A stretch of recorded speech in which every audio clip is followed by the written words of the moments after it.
Hi everyone, this is Adrian. And I'm Carrie. And for this episode of the Scent Library, we are going to talk about the Hugo Boss experience. So tell us about Boss. Okay, so Boss is a German company, started in about 1924, and it was a luxury goods and lifestyle company. They mostly made fashions like eyeglasses, accessories, clothing lines, and stuff up until about 1985 when they introduced their first fragrance, which was Boss Bottled #1 for men. And this one is Boss Bottled #6.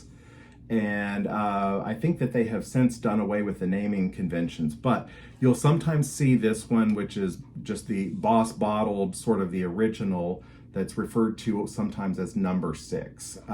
But they don't have numbering that they've really marketed on the other bottled line. And it's just of note, on the Boss Bottled line, there's about 21 flankers. Okay. So lots of different things that venture into like marine notes and sport notes and all kinds of different things. And there's a lot to choose from, but we'll only go through a few of them today. So this one, Boss Bottled #6, the Boss Bottled Classic, came out in 1998, and it, as many fragrances from that time, has quite a few notes in it. It has apple, plum, lemon, bergamot, oak moss, and geranium in the top notes, all kind of light and very pleasant smelling. Middle notes of cinnamon, mahogany, and carnation, and base notes of vanilla, sandalwood, cedar, vetiver, and olive tree. So what are your thoughts on this one? What do you remember from wearing this one? I like this because of the plum and the geranium, and I guess if I smell it, I might be able to pick up the olive tree note. Yeah, my main thing I like in it is the kind of the apple and the plum in the top, and then probably the sandalwood and stuff and vetiver in the base I like, which I notice more as it dries down than right at first. The other more aromatic notes seem to come up at first. This one's a really nice one because it can be used in so many different occasions. It's great for warm weather. It's not inappropriate for cold weather. I think you just have to spray a little bit more to get it to project. But it's classy enough to wear for occasions, and it's also kind of casual enough to wear for just every day or to the office. It's a great signature scent. Okay, moving on. The other two that we're going to talk about are from an oud line, of which there are 3, but we're going to just go over 2 of them today. First one is Boss Bottled Oud. This came out in 2015, and it's a fairly simple breakdown. Top notes are apple and citruses. Middle notes are cinnamon, saffron, clove, and labdanum. And base of oud, sandalwood, and cypriol or nagarmatha. What are your thoughts on this one? Because I know that you enjoyed this one a lot. I enjoyed the combination of nagarmatha and the oud. Yeah, those are some nice complex, definitely sort of types of scents that jump out at you and stuff. They're fairly characteristic and distinct if you know what you're smelling. Yes. And a really nice combination, the oud and the nagarmatha.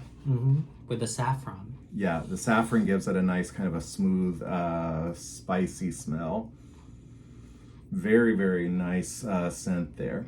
The great thing about this is with a lot of designer level fragrances, the oud is either not really high quality, so you get a little bit of that barnyard sort of oud effect, or they use a synthetic oud. This is natural oud, and it's really high quality, and it has a kind of a fresh green smell to it in the oud category. Not a hard oud to pull off at all. So if you're stepping into some oud fragrances, this is one to add to your collection. It's easy to wear. Nobody's going to be like, "Oh, what is that?" Yeah. and thinking that maybe you like rolled around in a barnyard or something. So definitely an easy one to pull off, a great oud to add to your collection. Okay, we'll move on to another one, and it just gets better. This is Boss Oud Aromatic. Now, this one's pretty simple note breakdown. Yes, only 3 notes. Orange blossom, myrrh, and oud. Yes. Once again, it's a natural oud. It's a great combination, those 3. They really come together nicely. The nice fresh oud with the sort of the incensey myrrh, and then the kind of aromatic, floral fruity of the orange blossom. Just really comes together nicely. What are your thoughts on this one? I love the orange blossom combination with the oud. The orange blossom really stands out. Yeah. Between the 2 ouds, which one would you pick if you could only choose one? The oud aromatic. Yeah. I think that one's really, really nice. You can't go wrong with that one. Okay, now we're going to move on to another line. This is the scent. This is a 200 ml bottle. Amongst these fragrances, I think this is the only one that comes in a 200. The others come in 150 ml bottles, and we have one of each of those coming up. This one was launched in 2015, and what's the kind of the characteristic thing that people need to know about the scent line? They all have maninka in it. And if you're not familiar with maninka, I looked it up online, and it's supposed to smell like strawberries dipped in chocolate. And it does. It has a luxurious, sort of a sumptuous sort of a smell to it. This is the original one of the line, just named The Scent, and it is offered as an eau de toilette, and it has top notes of ginger, mandarin orange, and bergamot, and it's not a really citrusy mandarin. It's a little bit more of a tame mandarin sort of a smell, so blends well within the middle notes, which are lavender and maninka. The base notes are leather and woody notes. So when they brought this line out, it was to create a kind of a new masculine scent, based with a sort of like a sensualness to it and a what they call a magnetic masculinity. The interesting thing is, though, I think that this line is actually fairly well noted for, while it leans masculine, it's a lot of people do think of it as a unisex, or it can be pulled off easily by women that want to wear it, because it's not like heavily like animalic and leathery and stuff. So it's pretty nice and versatile scent. Let's move on to then the next one. This one is the scent Private Accord. This is the 100 ml bottle. You can kind of look and compare the differences in the sizes there. Wow. This one came out in 2018. It has top notes of ginger and bergamot, middle notes, of course, maninka, also coffee, pepper, and pineapple. Base notes of cacao, woody notes, vanilla, patchouli, amberwood, and benzoin.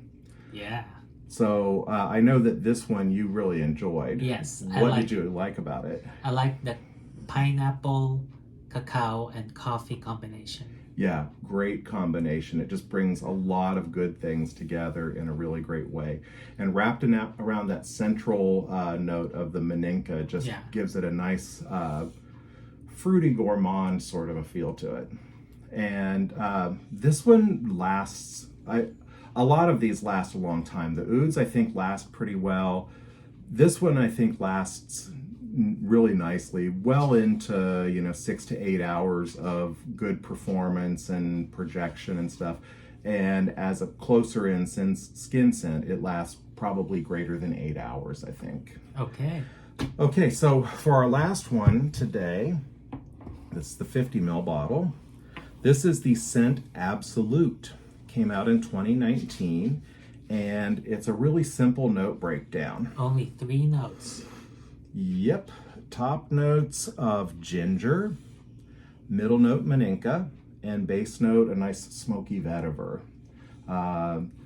Simple, well coordinated, kind of spicy but fresh. Maybe the ginger gives it a little bit of a sparkle to your nose or something. Yes.